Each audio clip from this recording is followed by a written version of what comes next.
What's going on, everybody? GemMint here, back with today's new comic book day reviews. It's Wednesday, November 10th, and it's a special day, not just because it's new comic book day, but it's also my first live comic book auction on Whatnot going down tonight at 2 p.m. Pacific, 5 p.m. Eastern. I actually just picked up some new books today that I didn't even show during my comic auction preview stream on Sunday. Make sure to download Whatnot. Come follow me. I got killer auctions, and I'm kicking off the Whatnot Wednesday lineup with Comic Tom, Nerdy Girl Comics, Skeleton Key, Rage Theo, Mill Geek, Golden Age Guru. It's literally 8 hours of auction, so come swing by and see me tonight. And we're going to go through today's comics as spoiler-free as possible. Before we do, hit that like button if you're enjoying these videos, subscribe to the channel, and hit the notification bell so you don't miss one. I'm doing a giveaway for our 135,000 subscriber milestone, and we're giving away this sealed all-new Wolverine Omnibus from Marvel Comics.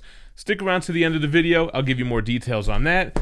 And I guess today we'll start with the image books. Why not? Now, I have been covering everything that's been coming out, the stuff that I'm not reading, the stuff that I am reading.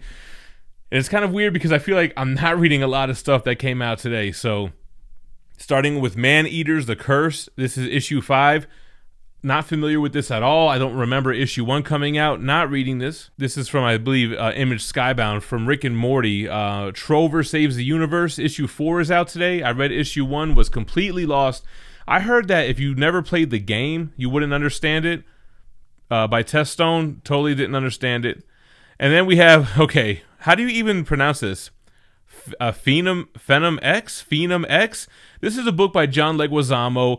He's joined by Aram Rappaport. Is there any relation to Michael Rappaport? Who else is in here? Joe Makayek, Chris Batista.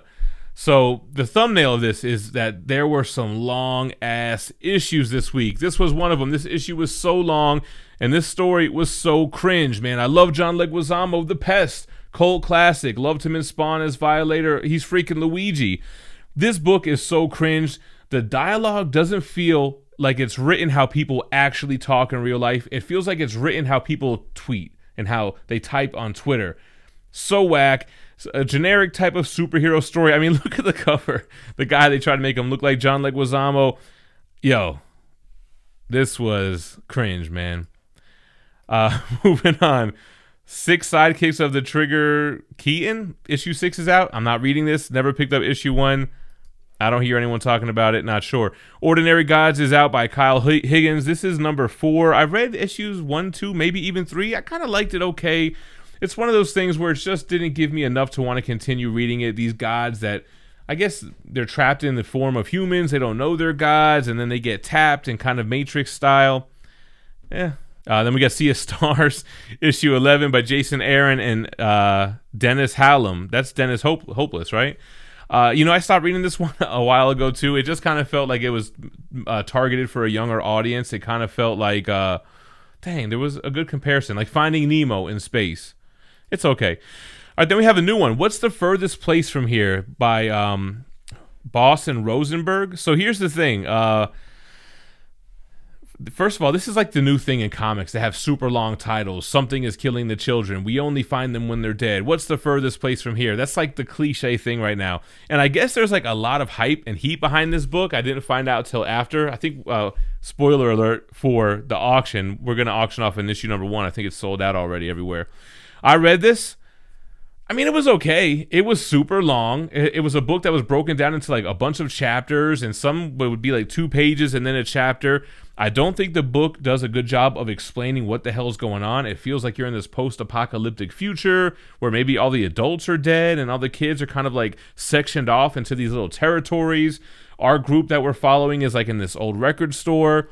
It seems like there's no adults anywhere. I don't know. I don't really understand it. It seems like there's a supernatural element too. Some kind of strangers are putting the kids in these territories, and it's kind of like Lord of the Flies, and the kids are fighting against each other. Did you guys get the same thing out of it as I did? I don't know. I don't really see what all the hype is all about, but it's out today. Then we have A Righteous Thirst for Vengeance, issue 2, Rick Remender. He's joined by Andre Lima Araujo. I almost forgot to read this one because the cover wasn't familiar. This is the one where issue 1 was almost like a silent issue. This guy is kind of like finds himself in the wrong place at the wrong time. He seemingly has stumbled onto the scene of a murder. I think he even picked up a USB. And now in this issue, He's looking at the USB stuff, and I guess he's accessing this network of assassins. So he can pick a target and get paid and kill someone. So it's like he's kind of like, I guess I'll do it. So that's kind of like this issue. It's pretty cool. Also told in that same kind of storytelling aspect where it's very art driven and not dialogue heavy, which I kind of like. Mino read good. No, I'm joking. Stillwater 11's here. Chip Zdarsky, Ramon K. Perez, and Mike Spicer. I feel like we're in a little bit of a lull with Stillwater. Like nothing really much is progressing here. The only thing that this issue really focused on is like there's this one trusted guy that comes from out of town into Stillwater to bring them supplies, but he's noticing a different regime. Like he can tell something's off, and they're kind of worried about the guy. So that's like what this issue focuses around.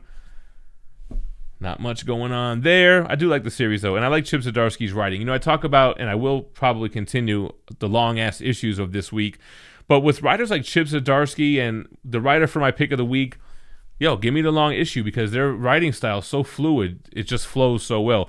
Lastly, from Image is Undiscovered Country by Scott Snyder. I stopped reading this a long time ago. It's on issue 17. I couldn't get into the characters. I didn't care about anything. The plot kind of concept was cool, but yeah, whatever.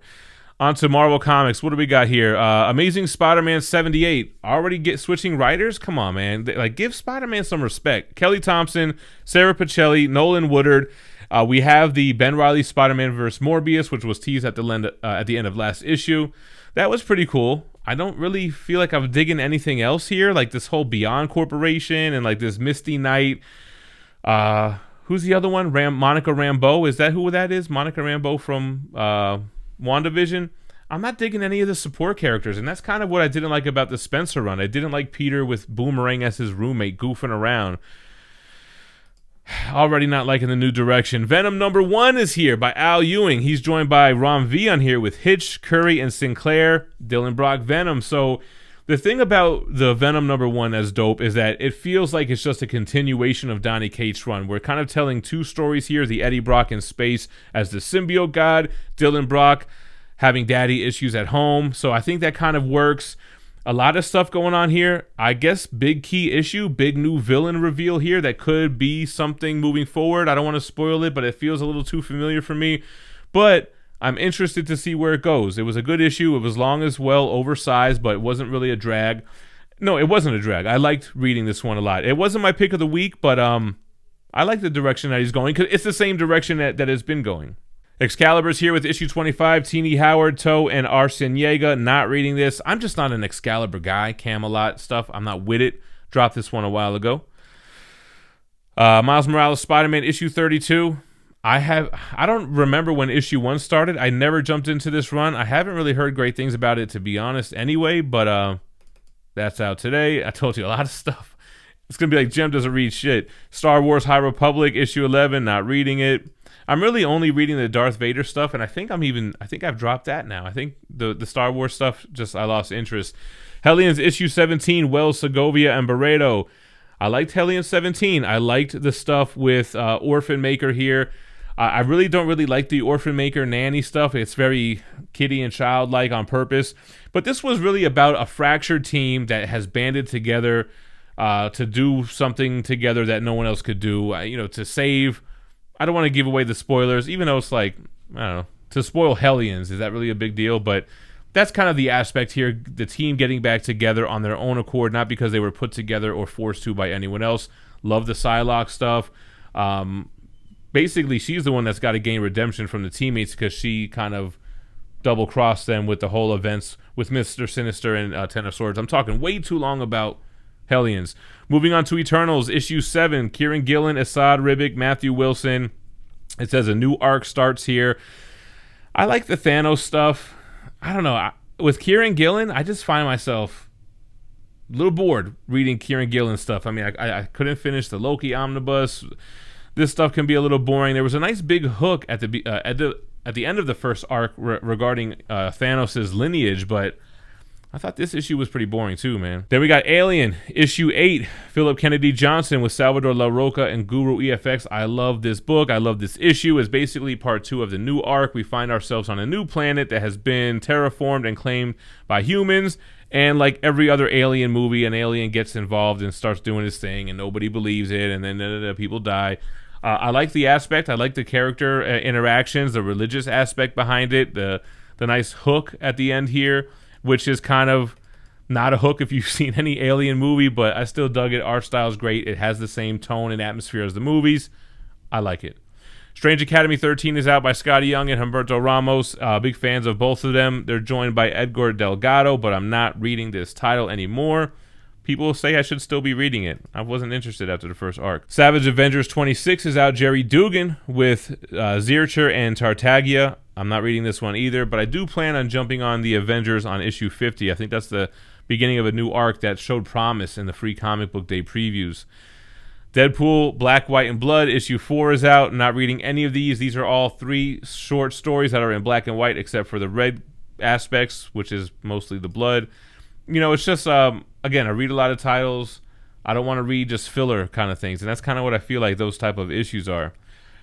The Thing #1 is here. This was kind of a weird series to come out. The Next Big Thing Part 1 by Walter Mosley, Tom Riley, and Jordi Belair.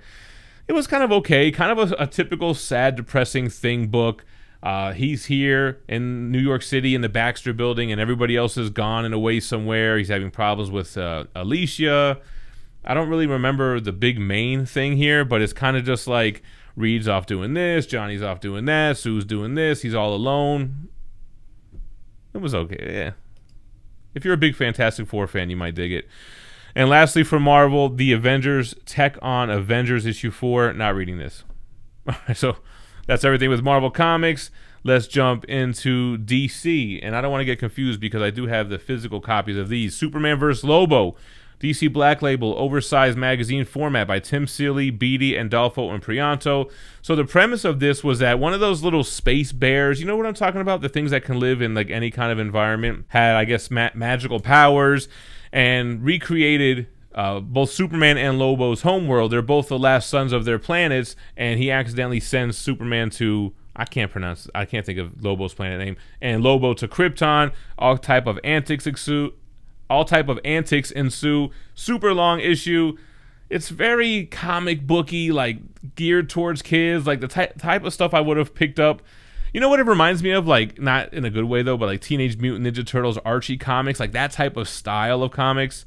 It had a hook at the end of the last issue that made me read this one, but not enough to keep me on board for an issue 3, which there is an issue 3 coming out. All right, what else is out? Pennyworth, 4 of 7. I never picked up issue 1 of Pennyworth. Who makes this book? Wilson, Geeden, and Rauch? I never hear anyone talking about this. Not reading it. I decided to stop reading Action Comics. 1036 is out. It looks like it's part of the Superman and the Authority run. Wasn't really a big fan of that. So not reading Action. Black Manta, 3 of 6. Not reading that, by Brown, Smith, and Luis. Issue 1 was just very boring, man. Not an interesting book to read.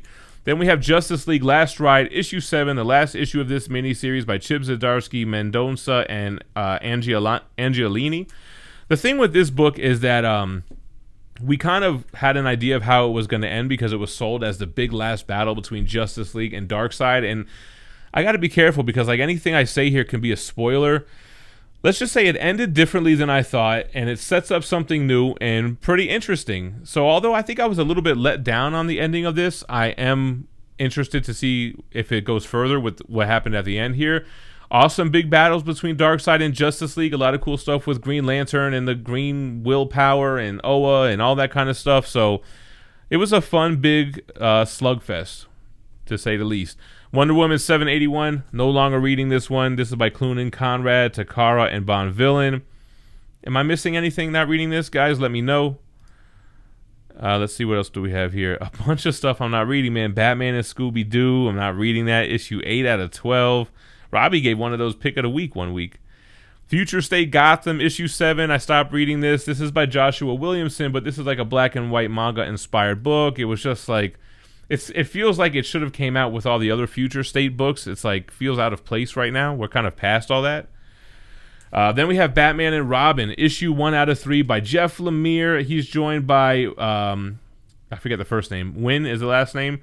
This is an awesome little book. Love Jeff Lemire, and this is kind of like A deeper dive into the origins of Dick Grayson becoming Robin, being trained by Batman, him being hard on him feeling like he's not able to be his partner, and Dick Grayson kind of being sad and mopey, and the dynamics between Bruce and Dick in the early years. But it was good, man. It was told in a DC, I wanted to say Black Label, but maybe it's not Black Label.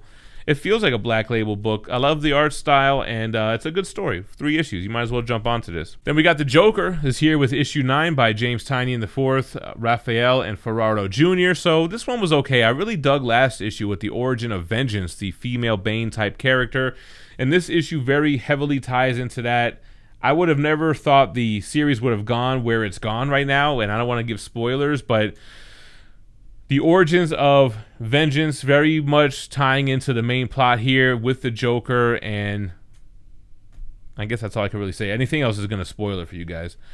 Batman Urban Legends is here with issue 9. I know it's a Fear State tie-in, but I dropped this. It's a huge, oversized trade paperback style book that just has a bunch of stories that usually one of them is good out of 4. So you know what? I'm done with that.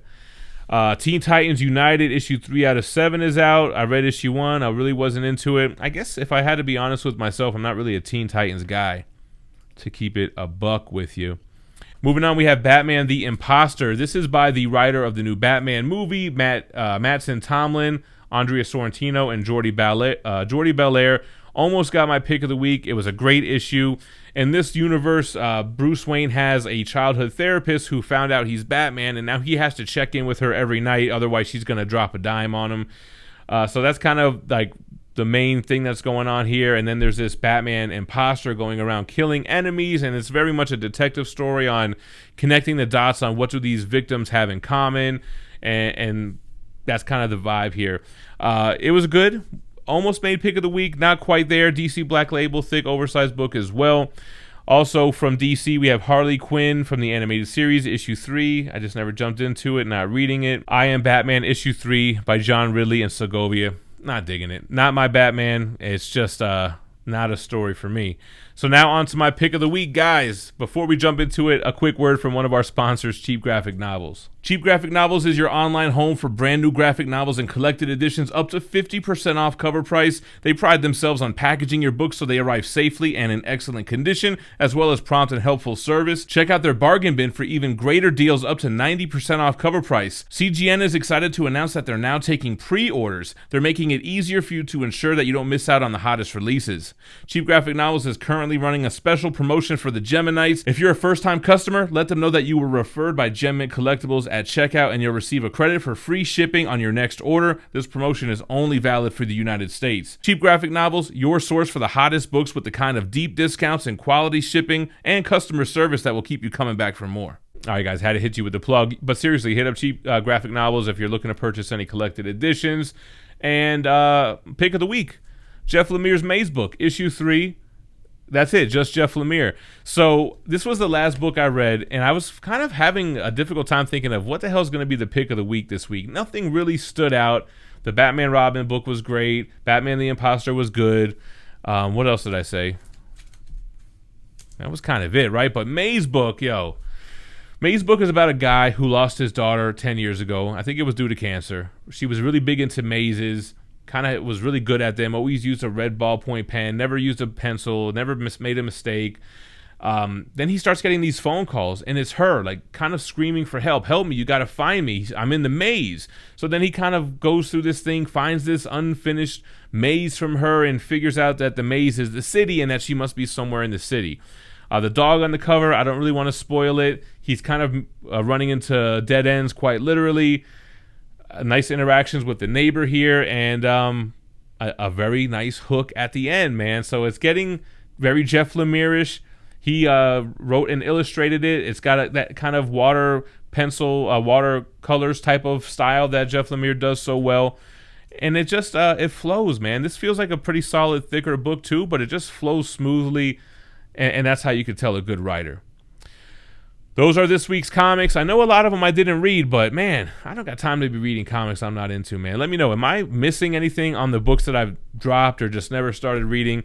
Let me know what your favorite comics were in the comments down below. like I said, we're doing a giveaway for our next subscriber milestone of 135,000. We're giving away the all-new Wolverine Omnibus, still sealed. And that's all you got to do. Be subscribed to the channel, leave a like and comment below. Once we reach the milestone, we'll go live, pick a random video where I promoted the giveaway, and use a random YouTube comment generator to draw a worldwide winner. Make sure to come check me out on Whatnot tonight. I'm only on for an hour. I'm doing a free giveaway for the biggest spender of the night, and I'm going to be announcing a 500 follower giveaway on Whatnot. And I think I know what I'm going to get. I'm looking at it right now. I'm not sure if that's what it's going to be, but I think we're at just 300 followers here. So we're going to announce those 2 giveaways. We're going to have a lot of fun. And thanks for watching.